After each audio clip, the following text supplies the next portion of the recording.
Fruits nature का जो सबसे बड़ा गिफ्ट है मैनकाइंड को, and not only mankind, why mankind, पूरे ब्रह्मांड को, पूरी सृष्टि को नेचर का सबसे बड़ा गिफ्ट है फ्रूट। इसीलिए जब हम फ्रूट्स गिफ्ट करते हैं, उससे बड़ा गिफ्ट नहीं हो सकता है, बिकॉज आप नेचर गिफ्ट कर रहे हैं। तो जो लोग जो चीज़ गिफ्ट करते हैं, कभी किसी ने केक पेस्ट्री गिफ्ट कर दिया, भारतीय होने के नाते मैं ये चाहूँगा कि आप फ्रूट्स गिफ्ट करें, एक नई मुहिम चलाएं और बत्तियां बुझा के खुशियां ना मनाएं, मोमबत्तियां बुझा के ना मनाएं, दीप प्रज्वलित करके मनाएं। और केक क्यों काटना है, तरबूज काटने में क्या प्रॉब्लम है? तो ये सोचिएगा, फूड फॉर थॉट है ये। एनीवे तो आप अगर कोई भी फ्रूट ये लेंगे, फ्रूट्स सबसे पहले the richest source of nutrients, phytochemicals, phytonutrients, hormones, oxygen, enzymes, अगर कोई एक रिचेस्ट सोर्स है दुनिया में कहीं तो वो fruit. That is the important of fruit in our life. और फ्रूट का जो डेफिनेशन है कि पहले पौधा, हर्ब, श्रब, ट्री, ट्री के बाद ट्री के ब्रांचेस, ब्रांचेस में या तो मॉडिफाइड लीफ है फ्रूट, या बड्स निकलते हैं, पहले फ्लावर बनता है, फिर पॉलिनेशन होता है, फिर फ्रूट बनता है, और फ्रूट अपने आप गिर जाते हैं नीचे। तो जब गिर जाते हैं तो हम गैदर करते हैं, इसीलिए वी वर गैदरर्स। तो फ्रूट आप अगर पेड़ में लगा हुआ है और तोड़ रहे हैं, तो उसमें एसिड कंटेंट बहुत ज़्यादा होता है, क्योंकि वो अभी पूरा पका नहीं है। The ripeness of fruit is when it falls down. पेड़ से गिर जाता है, वो फ्रूट खाने लायक है। लेकिन हमें तो मिट्टी में गंदगी दिखती है, हमें तो पूरा हाइजीनिक चाहिए। हम हाइजीन के चक्कर में कहाँ चले गए हैं, हम फिर भी पूरा रसातल तक चले गए हैं, लेकिन फिर भी हमें हाइजीन चाहिए। एनीवे अभी ये पैंडेमिक के टाइम में हमने देखा कि लोग फ्रूट के ऊपर भी सैवलॉन लगा लगा के खा रहे थे।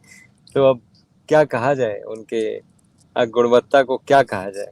एनीवे तो फ्रूट्स का हमारी पूरी सृष्टि में सिर्फ मैनकाइंड का नहीं, जानवरों का भी। और मैं जब जानवर बोलता हूँ तो मैं कार्निवोरस, हर्बीवोरस, ऑमनीवोरस सभी एनिमल्स की बात करता हूँ। सभी के लिए फ्रूट्स का वही महत्व है। तो नेचर ने डिफरेंट डिफरेंट टाइप के फ्रूट्स पैक करके आपको दिए हैं, ये औषधि है। सभी फ्रूट, ऐसा कोई फ्रूट मैं नहीं जानता हूं जिसमें औषधि नहीं है। और जिसमें औषधि नहीं है, दैट मीन्स मैनकाइंड का नॉलेज अभी डेफिशिएंट है ये फिगर आउट करने में कि उसमें औषधि कौन सी है।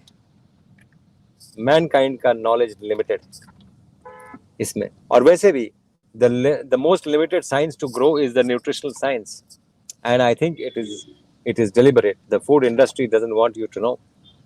They don't want you to know. They just want you to know कि वही जो आप 5-6 तरह का खाना आइए खाते हैं, वही आप खाते रहें, आए खाएं मर जाएं, लेकिन आप बाकी चीज़ ना जाने, ना हम आपको जानने देंगे, because there are no universities to ये टीच यू दैट। हम लोग कैसे भी रिसर्च कर करके, ये कर करके we have come to this conclusion. इतने पेपर्स पढ़ के, इतने पेपर्स बहुत लिखे गए हैं, लेकिन वो कहीं ठंडे बस्ते में पड़े हुए हैं। इसलिए जो आपके क्वेश्चंस हैं, उसके पहले ये प्रीफेस देना ज़रूरी है कि फ्रूट्स क्या है और फ्रूट्स का कैटेगराइजेशन क्या है, कैसे कैटेगराइज करते हैं हम फ्रूट्स को। तो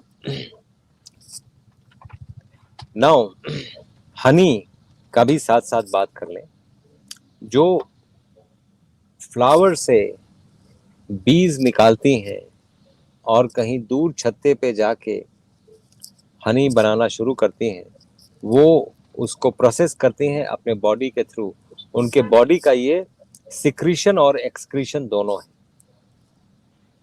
और छत्ते में, शायद आपको या बहुत से लोगों को नहीं पता होगा, छत्ते में अगर उसको लॉन्गिट्यूडनली और वर्टिकली दोनों काटा जाए, वो एक फ्रैक्टल ज्योमेट्री शो करता है।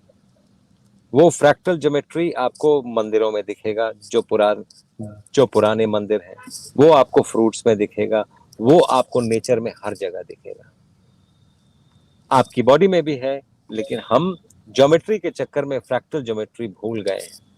फ्रैक्टल ज्योमेट्री के बहुत रूल्स भी नहीं है, रूल बुक उसके लिए भी नहीं है। उसके लिए रूल बुक, हाँ, हमारे ख्याल से, if I am not mistaken, with due respect and regards to the scientists and the mathematicians who are listening to me, मुझे लगता है फ्रैक्टल ज्योमेट्री का सबसे ज्यादा वैदिक मैथमेटिक्स में जिक्र है।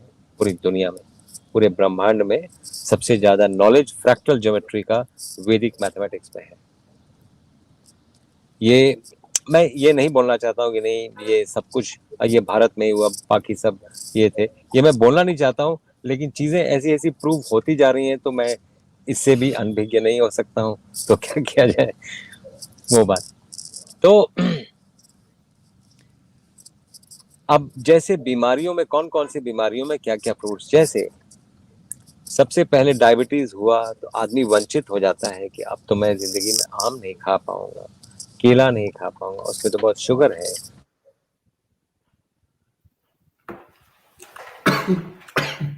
आपका नेटवर्क, आपका फ्रीज हो गया डॉक्टर साहब, आवाज नहीं आ रही है आपकी, ना वीडियो आ रहा है, फ्रीज हो गया है। तो फ्रूट्स को कैटेगराइज करें into categories of how they should be and how they are to be eaten. तो मैं मधुमक्खी की बात कर रहा था, फ्रैक्टल ज्योमेट्री की बात कर रहा था। तो मधुमक्खी, उसमें से लेके आप अगर मधुमक्खी का छत्ता कभी काटेंगे, उसके करीब करीब सात जगहों पे मधु होता है, और हर एक खाने के मधु का टेस्ट डिफरेंट होता है। जो सबसे ज्यादा मीठा होता है, वो जहाँ पर क्वीन बी ये रहती है, वहाँ का मधु सबसे ज्यादा ये मीठा होता है, शायद वो सबसे ज्यादा कॉन्सेंट्रेटेड होता है। बाकी सब जगह उसका एक प्रोसेस है, हनी बी के बनाने का एक प्रोसेस है। उस प्रोसेस में वो मतलब चलता है, अगर हमने बीज से ही कहीं से ले लिया तो फिर इसमें शुगर मिलाना पड़ता है, क्योंकि वो उतना मीठा नहीं होता है। तो ये भी लोगों को जानना जरूरी है कि जो आपको नेचुरल लेबल से जो मिल रहा है, वो पैक्ड फूड है। वो नेचुरल लेबल जरूर है, वो प्रोसेस्ड फूड है और वो पैक्ड फूड है। एंड डायबिटीज का दूसरा नाम है processed food disease. I will repeat, diabetes का दूसरा नाम है प्रोसेस्ड फूड डिजीज। नेचुरली जब आपको ऐसे फ्रूट्स मिल रहे हैं, ऐसा कुछ मिल रहा है, तो आपको प्रोसेस्ड फूड क्यों चाहिए? जस्ट बिकॉज वो सड़ेगा नहीं। इसके चक्कर में जो अमेरिका से मेरी बातें सुन रहे हैं, मैं उनको एक बात बोलना चाहूँगा कि जो आपकी सिटीज़ इतनी साफ सुथरी हैं, रोड आपके इतने काले हैं, वहाँ पर सिर्फ पत्तियाँ ही पड़ी होती हैं, फ्रूट्स नहीं पड़े होते हैं, क्योंकि आपकी सारी सिटीज़ में जीएमओज लगाए गए हैं जो फ्रूट्स नहीं देते हैं। मुझे नहीं पता है कि उन पेड़ों का जो जीएमओज है, उनका एयर कितना हानिकारक है, ये शोध का विषय है।